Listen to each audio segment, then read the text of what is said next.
What's up, guys? Team Money here. Just wanted to let y'all know that I did get a chance to review a couple of movies. Wanted to report back to y'all that doing okay on my end, hanging in there, as they say. We're a fighter, we're good.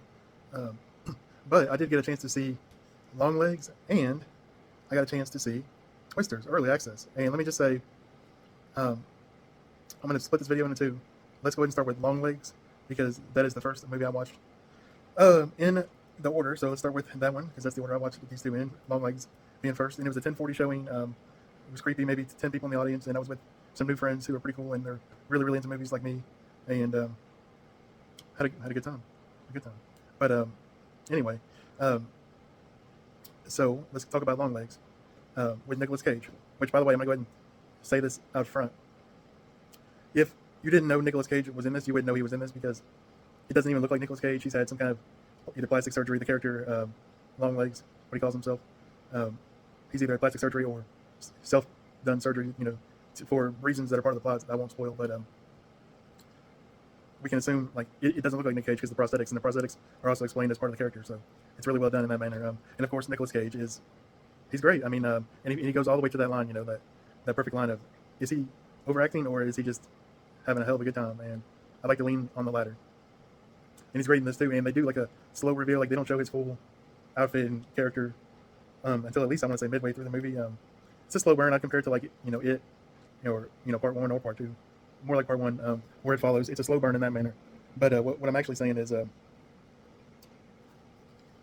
let's see. What I'm actually saying is, it's a slow burn, but it helps build the atmosphere, and it mostly pays it off. I mean, I want to say at least the first 2/3 of the movie are really well executed. I'll say this: I don't know if the movie all the way sticks to the landing, but nevertheless, it's a good movie. It's an original movie, but it definitely has riffs from Silence of the Lambs, or kind of a blend actually of Silence of the Lambs and Sinister. But I really enjoyed it. I would highly recommend it because it is, kind of an indie movie, but it's got good word of mouth, and it's got good performances by Nicolas Cage and the actress's name that is in a lot of horror movies. She's also the lead in It Follows, but you can tell she's matured as a real adult woman in a good way. Like she's an adult, but she's traumatized by something that's happened to her, and you can't really spoil anything else. But it's all part of the plot, and it's well done, and it definitely has vibes of Jodie Foster in Silence of the Lambs. There's my cat.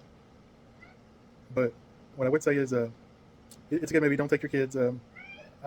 Maybe later adult or later teenagers, but not 10-year-olds. They'll be traumatized and scared to death. And I believe it's the same director as It Follows as well. So I really like that one as well. And it's got that 80s or actually I think this one's clearly in the 90s, because there's a big scene, like a 1 or 2 minute long scene where Bill Clinton is hanging on somebody's wall in a picture. So it tells you it's kind of the 90s, and it's a good way of visual storytelling to let the audience know, hey, it's probably the 90s, because they have technology, but not modern day cell phones and all that.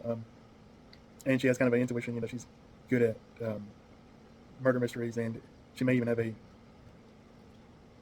another connection, or maybe she's involved. So definitely check that movie out. I would give it, like, if it's a 7 out of 10, or sorry, if my scale is going to be a 1 to 10 kind of model, which that's probably what I'll go with instead of 5 stars.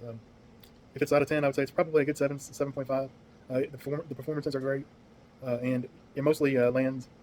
This movie actually does a lot of good duality, where it could be like wholly religious, it could be really Satan or evil demonic stuff, or it could just be visual representations of the evil in mankind, because there is a scene where you see a demonic figure a lot in the background, and that could be interpreted as another character we find out about later in the movie. So that's borderline spoiler, but it's not really a spoiler. But definitely check this movie out. I'd highly recommend Longlegs, and so don't take anybody under 13 at least. Probably like 15, 16 is what I would say. But I got to go deal with this cat. Story of my life. But let me know if y'all check it out.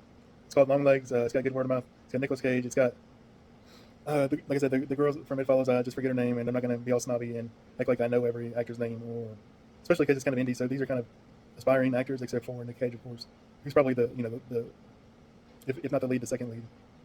Anyway, guys, check it out. Like I said, probably 7.5 out of 10, and let me know what y'all think. And yeah, hopefully my next stuff's starting so I can stop getting Bucky's free advertising. Anyway, guys, let me know if you check it out. Go Vols, go Lakers. More on that coming soon. My internet's just down right now, so having trouble with posting videos. But we'll get it back up and running soon. I'm probably going to switch from AT&T. I've just had so much crap from them, and they seem to be getting hacked every other week. So they probably have all my information in India or wherever this stuff actually goes. ISIS, who knows. So the good thing is I'm broke mostly. So guys, come on after me because you ain't getting nothing. You can't really blackmail somebody with nothing. Movie plot synopsis.